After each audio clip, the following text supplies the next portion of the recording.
Hola a todos, en esta clase vamos a hablar sobre los minerales y el agua.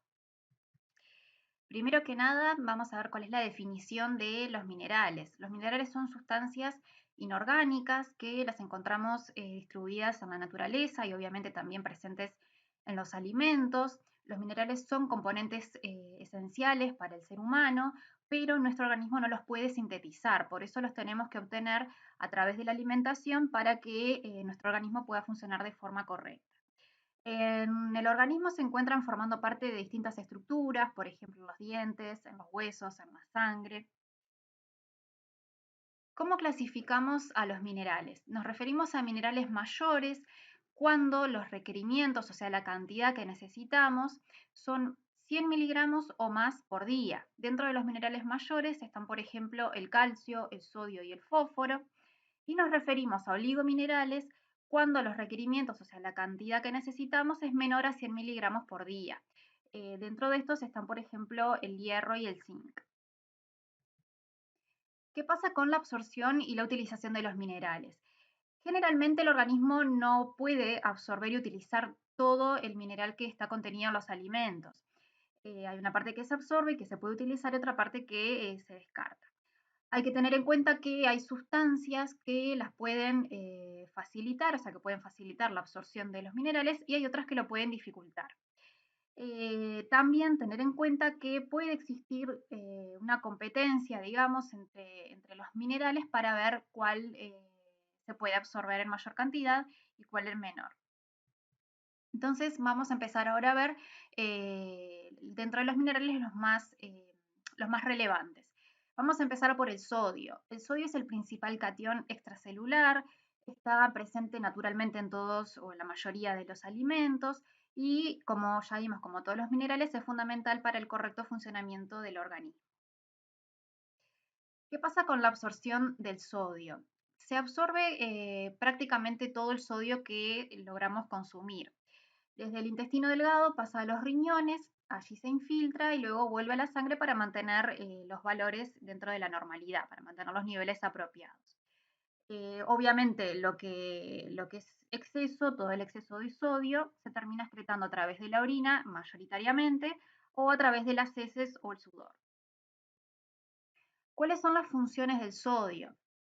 Es fundamental para conservar los líquidos corporales dentro y fuera de las células, tener en cuenta que también interviene en la contracción muscular y en la conducción de impulsos nerviosos, y también participa en la absorción de otros nutrientes, por ejemplo, de la glucosa y los aminoácidos.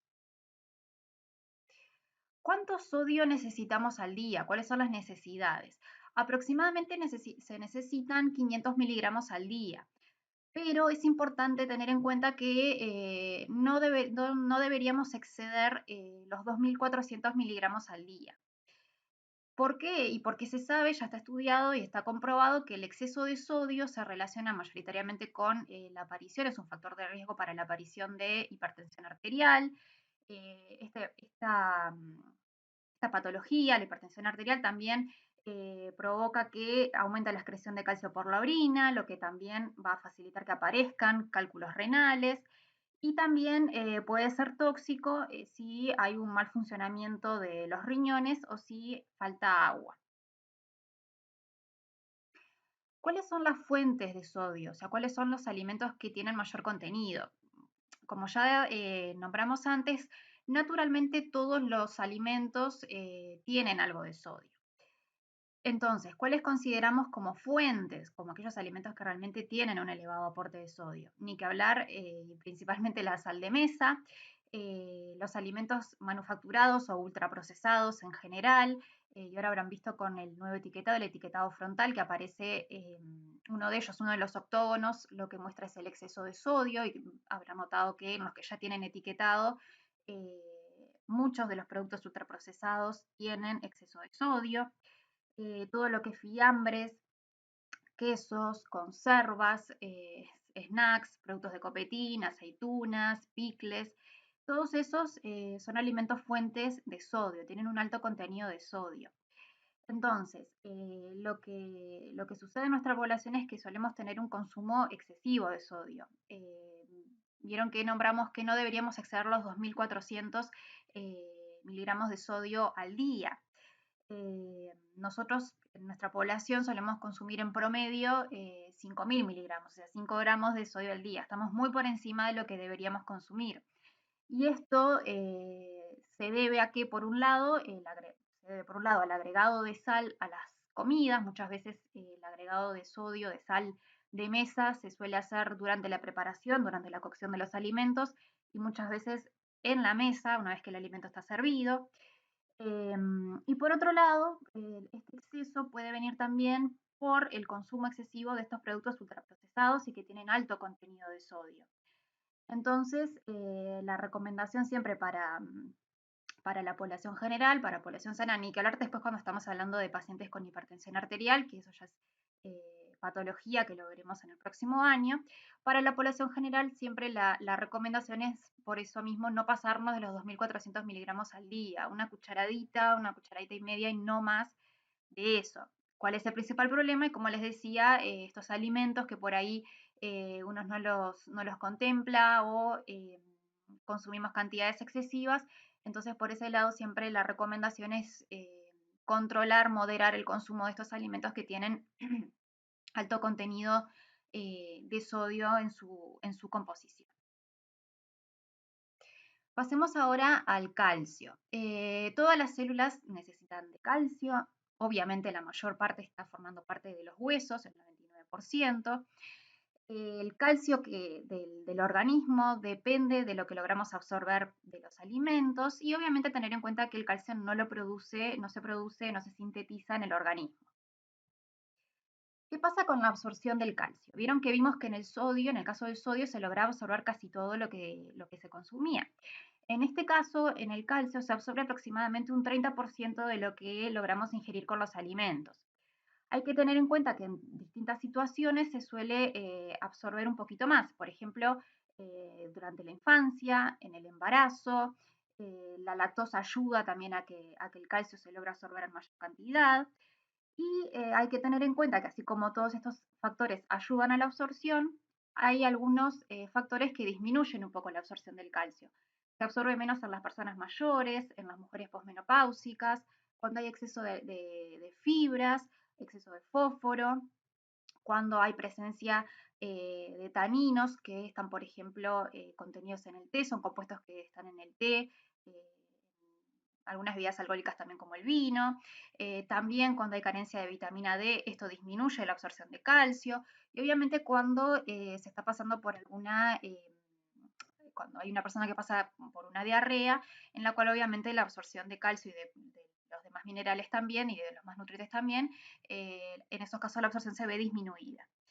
Hay que tener en cuenta que la calcemia, o sea, el nivel de calcio en sangre, se mantiene constante aun cuando no se consume calcio. ¿Por qué? Porque cuando no logramos consumir calcio en las cantidades suficientes a través de los alimentos, el calcio se obtiene a través de los huesos.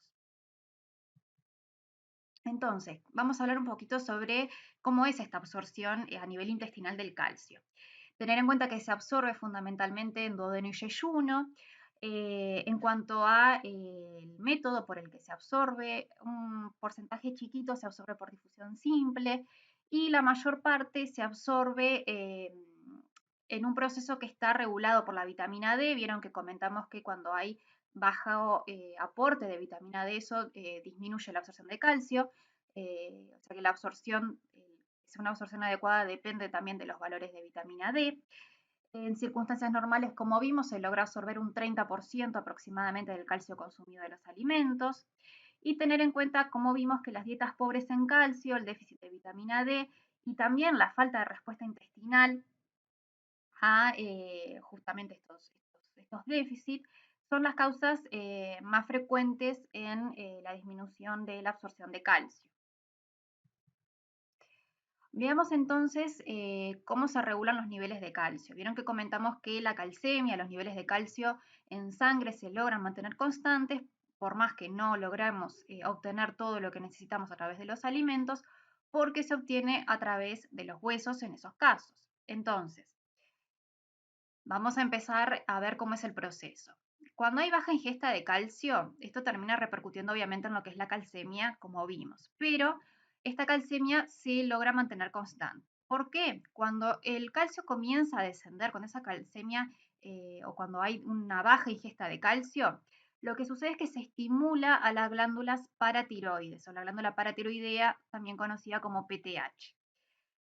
Esta hormona, estas glándulas paratiroideas actúan a dos niveles. Por un lado, como vimos, actúan en el hueso estimulando la reabsorción ósea, es decir, de acá, de los huesos, es donde se va a obtener calcio para eh, aumentar los niveles de calcio en sangre y poder mantenerlos constantes, por más que haya una baja ingesta de calcio. Entonces, repasemos. Hay baja ingesta de calcio, va a repercutir en lo que es el calcio en sangre, va a empezar a disminuir. Esto hace que se estimule a la glándula paratiroidea, la PTH, que por un lado va a estimular, va a influir en el hueso, va a actuar acá a nivel de los huesos, estimulando la reabsorción ósea, que es lo que permite sacar de cierta manera el calcio de los huesos para mantener y para lograr mantener los niveles de calcemia dentro de los valores normales. Por otro lado, esta PTH va a actuar también a nivel de los riñones. ¿Cómo va a actuar? Por un lado, va a estimular a que la vitamina D pase en mayor cantidad a su forma activa. Al pasar más cantidad de vitamina D a su forma activa, esto va a permitir que se absorba mayor cantidad de calcio en el intestino delgado. Recuerden que esto lo nombramos previamente. Para que el calcio se logre absorber de mejor manera, necesita a la vitamina D y esta vitamina D tiene que estar en su forma activa. Entonces, volviendo, la PTH actúa a nivel de los riñones, transformando, pasando más cantidad de vitamina D a su forma activa, lo que va a permitir que se absorba mayor cantidad de calcio en el intestino delgado.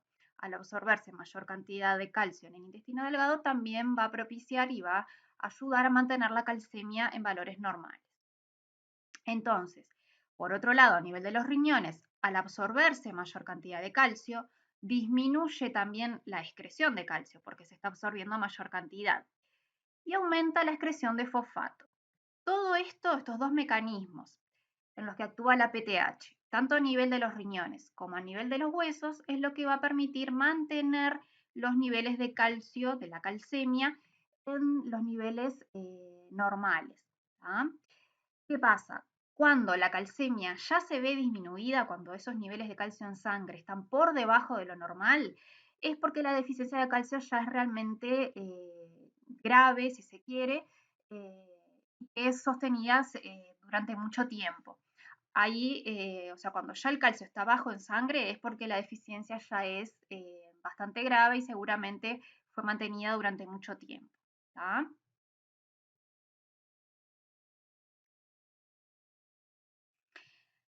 Veamos ahora cuáles son las funciones del calcio. Obviamente la principal es la formación y la conservación de los huesos. Hay que tener en cuenta que el hueso, aunque no parezca, es un tejido vivo y activo que está permanentemente formándose y recambiándose. Tener en cuenta también que casi todo el hueso se forma desde la infancia y hasta la adolescencia tardía. Y luego comienza la pérdida de hueso, que el ritmo, o sea, la velocidad con la que se pierde o se va perdiendo, va a depender según el sexo, según la edad, obviamente según el consumo también de calcio que haya eh, según cada persona. También interviene en la formación de fibrina en la coagulación sanguínea, o sea que de cierta forma interviene en lo que es la coagulación sanguínea. También participa en la transmisión de impulsos nerviosos a las células blanco, interviene en la contracción muscular y ayuda a regular el metabolismo celular. ¿Qué pasa con las necesidades de calcio? O sea, la cantidad de calcio que necesitamos. Primero definamos que el requerimiento de calcio es la ingesta necesaria para mantener el equilibrio de calcio en el organismo y por lo tanto la integridad del esqueleto.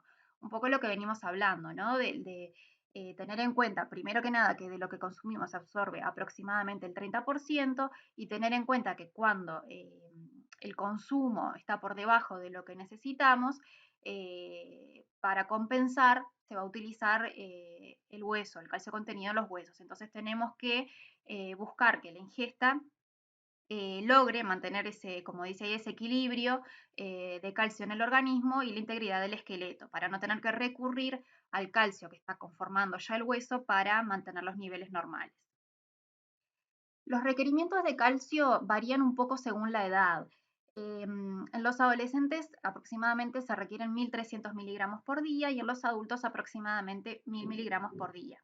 Tener en cuenta también que en algunos estados fisiológicos, como en el embarazo, los requerimientos pueden estar un poco aumentados. ¿Qué pasa cuando hay deficiencia de calcio? Que vieron como hablamos que cuando se detecta que el nivel de calcio en sangre está disminuido es porque ya hay una deficiencia bastante grande de calcio y sostenida en el tiempo. Cuando hay deficiencia de calcio es cuando se empieza puede aparecer esta enfermedad, la osteoporosis. Es una enfermedad que, si bien es de origen multifactorial, uno de esos factores en los que influyen en la aparición de la osteoporosis es la falta de calcio. Esta enfermedad se evidencia por la desmineralización ósea y fracturas frecuentes.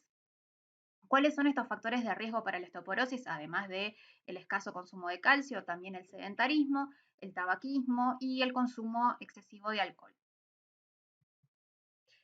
Esto es simplemente una figura para que vean un poco cuál es el impacto que tiene la osteoporosis en lo que es la matriz del hueso.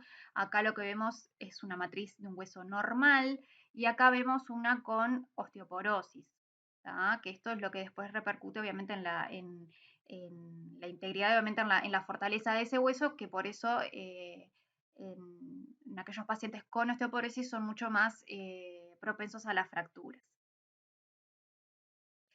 ¿Dónde encontramos el calcio o qué alimentos son fuentes de calcio? Ni que hablar todo lo que son lácteos, leche, yogur, quesos, el dulce de leche, que al estar elaborado con leche obviamente termina siendo una fuente alimentaria de calcio.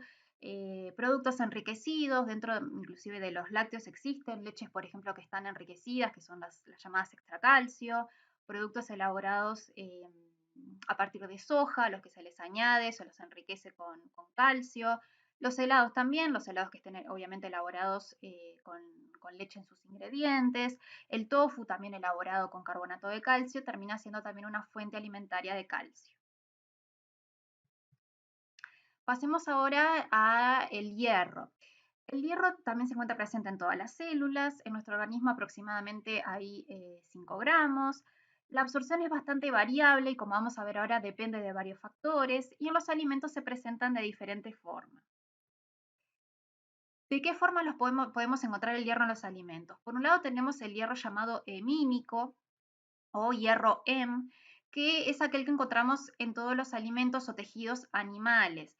Este tipo de hierro, el hierro hemínico o hierro Hem, se absorbe muy fácilmente. ¿Tá? Por ejemplo, es el hierro que está en las carnes, por ejemplo, se absorbe muy fácilmente. Por otro lado, tenemos el hierro no hemínico o hierro no Hem, que generalmente está en alimentos de origen vegetal y su absorción no es tan fácil como la del hierro hemínico. Necesita un poco de ayuda. ¿Cómo es la absorción de hierro? Bueno, como les comenté, hay varios factores que influyen en la absorción del hierro.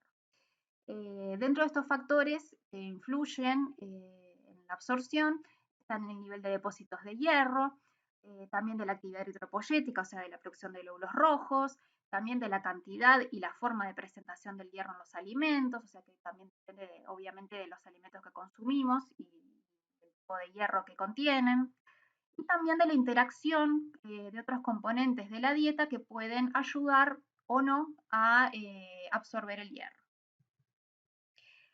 ¿Cuáles dentro de estos factores son aquellos que aumentan la absorción, que ayudan a que el hierro se absorba? Por un lado, el ácido gástrico, como vimos, el hierro hemínico o hierro Hem presente en los alimentos es el que se absorbe con mayor facilidad.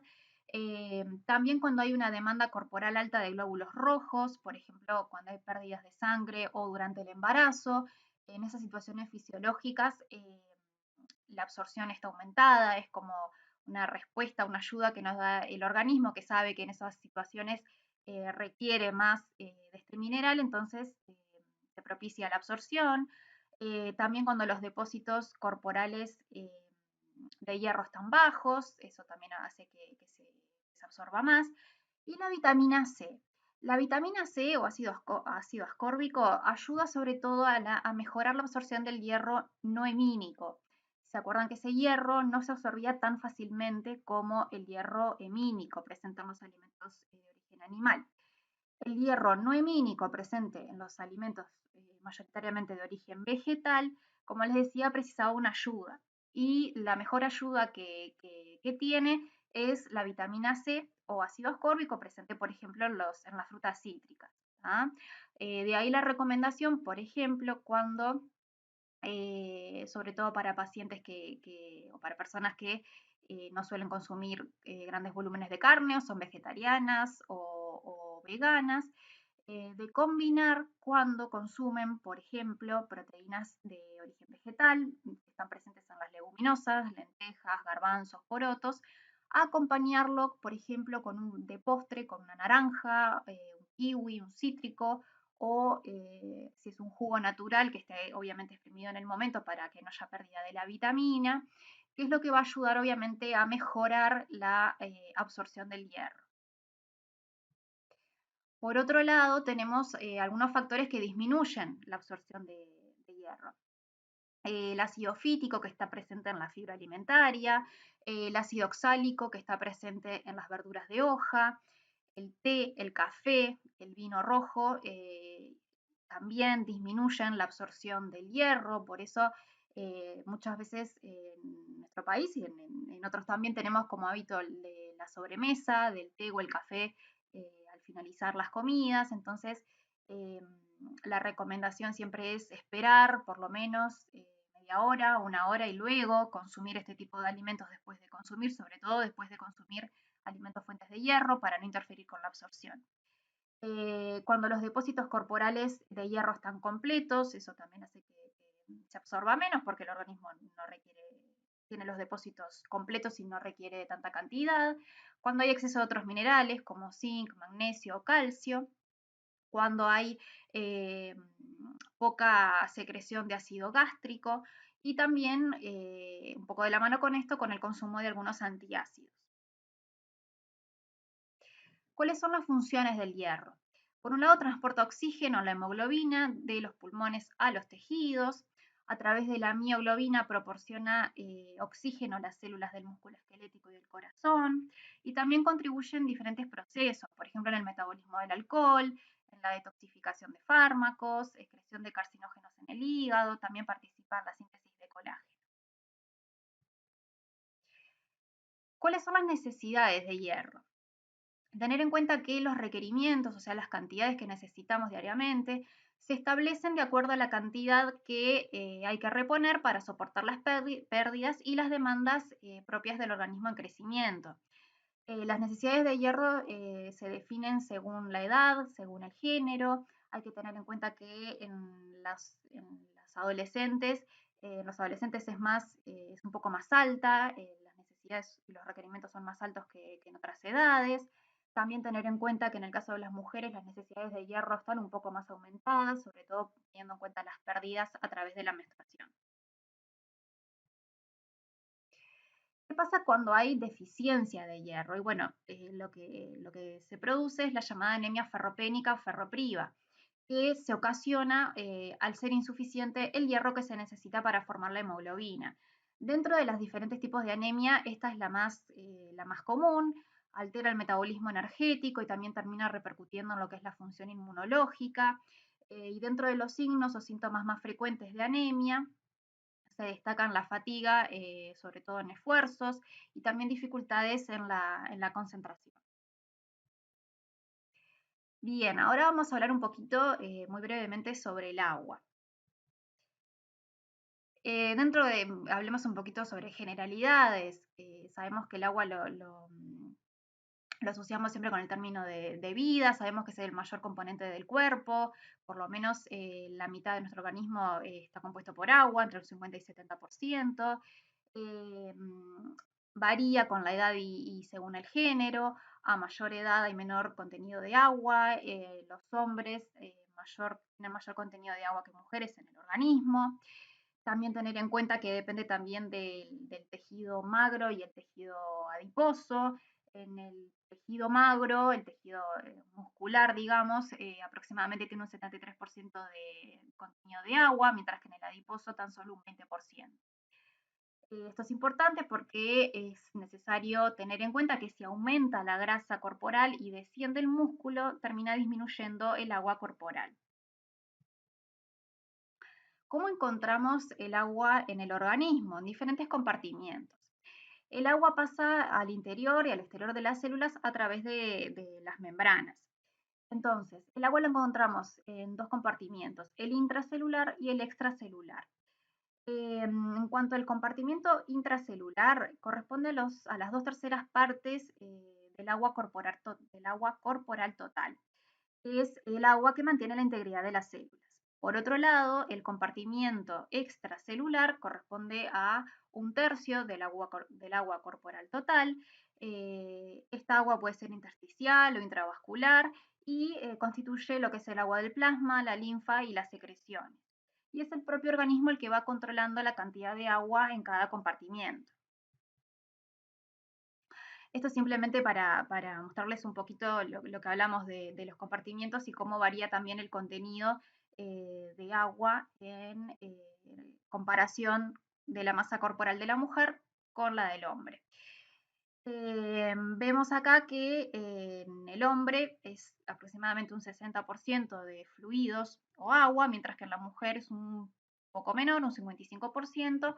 Y como veíamos, esto se debe a que en el hombre hay mayor contenido de tejido muscular que en la mujer, y el tejido muscular tiene obviamente mayor contenido de agua que el tejido adiposo. Por eso en el hombre suele haber mayor porcentaje de agua que en la mujer. La mujer tiene menor contenido de tejido muscular y un poco más de tejido adiposo en comparación con los hombres. Dentro de esta agua corporal, como vimos, las dos terceras partes corresponden al compartimiento intracelular, o sea que es el agua que mantiene la integridad de las células, mientras que el compartimiento extracelular representa el otro tercio del volumen total del agua corporal, que 80% es fluido intersticial y el 20% corresponde al plasma. Bueno, el agua tiene muchas funciones en el organismo. Contribuye a regular la temperatura corporal, tiene gran capacidad para conservar calor y va cambiando de temperatura lentamente. Para evitar justamente el aumento de la temperatura corporal, el mecanismo que utilizamos es la transpiración. Obviamente nos ayuda a eliminar productos de desecho, por ejemplo a través de la urea y el exceso de sodio. También ayuda a formar los lubricantes articulares, es base obviamente de la saliva y de la bilis. Actúa también como amortiguador o como elemento que absorbe durante impactos. Permite también el transporte a través del cuerpo, porque como vimos forma parte de los líquidos corporales. También por ser un solvente permite que los minerales y otras sustancias químicas realicen las reacciones biológicas necesarias. ¿Y cuáles son las fuentes de agua? Bueno, obviamente que todo lo que es agua, las aguas minerales, así sean gasificadas o no, son fuentes obviamente. Las infusiones, tanto el mate como el té, el café, la leche es otra fuente también de agua, bebidas obviamente en general. Y importante, vegetales y frutas también se consideran fuentes de agua. Mayoritariamente los vegetales y frutas, dentro de sus componentes, eh, hay matices, pero tener en cuenta que más de la mitad de su composición es agua. ¿Cuáles son las necesidades de agua? ¿Qué cantidad de agua necesitamos diariamente para cubrir los requerimientos? Y ustedes sabrán que la recomendación siempre ronda el 1,5 litros o 2 litros de agua al día. Pero tener en cuenta, vamos a ver un poquito de dónde sale este valor de los 2 litros de requerimientos de agua al día, esta recomendación para la población general. Tenemos que tener en cuenta que tenemos que reponer toda el agua que eliminamos. Entonces tenemos, a través de la orina hay pérdidas que son de aproximadamente 1.400 mililitros al día. Acá tenemos un poquito cuáles son las pérdidas. Por otro lado, tenemos también lo que se llaman las pérdidas insensibles a través de la piel, de la transpiración, a través del intercambio gaseoso en los pulmones. Y eso corresponde más o menos a 0,8 litros por día. Por otro lado, también tenemos pérdidas a través de la materia fecal de las heces, que corresponden entre 100 y 150 mililitros por día. ¿tá? Entonces, si sumamos todas esas pérdidas que tenemos diariamente, corresponden aproximadamente entre 2 o 2,3 litros. ¿tá? Entonces, como decimos, tenemos que compensar todas esas pérdidas que se dan durante el día. Algo importante a destacar es que estas pérdidas están calculadas en condiciones normales. Obviamente que si la persona está pasando por ejemplo, una diarrea, las pérdidas a través de la materia fecal van a estar aumentadas, o si estamos hablando, por ejemplo, de estar en un clima muy cálido, las pérdidas insensibles a través de la piel por ahí pueden también estar un poquito más aumentadas, o si es una persona que está deshidratada, las pérdidas por orina también van a variar. ¿tá? Esto estaría siendo contemplado en condiciones normales.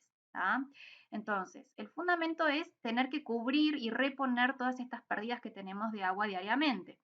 ¿Cómo lo hacemos? Y obviamente ingiriendo a través de bebidas, de agua mayoritariamente, y de la comida. ¿tá? De ahí sale la recomendación de por lo menos cubrir esos 2 litros, litro y medio, 2 litros de agua al día. Tiene su fundamento y es para reponer estas pérdidas que se dan diariamente.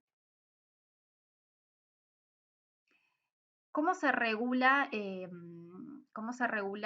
tema del agua a nivel corporal? Son los riñones los que se encargan de regular la eliminación de orina y mantienen, obviamente, también el equilibrio. ¿Qué pasa? Cuando consumimos poca cantidad de agua, obviamente la excreción a través de los riñones va a ser menor y la orina va a estar más concentrada. ¿tá? Esto es un poco lo que hablábamos, que les comentaba con el esquema anterior, que esas pérdidas que están calculadas serán en condiciones normales. Tener en cuenta que si cambian algunas condiciones, obviamente cambia también lo que son las pérdidas. Entonces, por ejemplo, en los climas más cálidos, la mayor parte del agua se elimina por los riñones, pero también tanto o mayor cantidad se puede perder por la piel a través de la transpiración, como vimos, o del sudor y de los pulmones. Por otro lado, las cantidades mucho más pequeñas se pierden a través, como vimos, del intestino, a través de las materias fecales. Y como vimos, si la persona estuviera pasando por un episodio de diarrea, en esos casos sí, la eliminación de agua, la pérdida de agua a través de la materia fecal va a estar aumentada. ¿Qué pasa con la sed? ¿Qué pasa cuando sentimos sed? La sed es el mecanismo que utilizamos para regular la necesidad de agua. Hay que tener en cuenta que no siempre es seguro, por ejemplo, cuando la persona tiene fiebre o cuando hay vómitos o diarrea, donde las pérdidas también están aumentadas. Tener en cuenta que la deshidratación es la consecuencia de la falta de agua. Y cuando ya sentimos sed, hay que tener en cuenta que ya estamos teniendo una leve deshidratación. ¿tá? Por eso no hay que esperar a sentir la sed para consumir agua. ¿tá? Acuérdense que la recomendación es lograr cubrir estos 2 litros de agua diarios para compensar las pérdidas. Como les decía, la deshidratación es consecuencia de la falta de agua y se estimula cuando el volumen extracelular disminuye.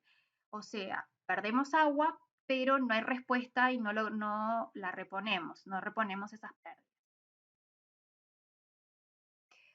Entonces, cuando hablamos de deshidratación, tener en cuenta que siempre los extremos de la vida son aquellas que son más vulnerables o más susceptibles a deshidratarse, tanto los lactantes como las personas mayores.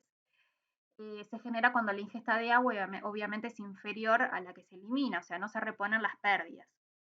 Dentro de los signos o síntomas que aparecen cuando una persona está deshidratada, está la falta de turgencia o la flacidez de la piel, también como vimos la orina muy concentrada y poco volumen, sequedad de las mucosas, taquicardia y desorientación cuando ya estamos hablando de una deshidratación más grave.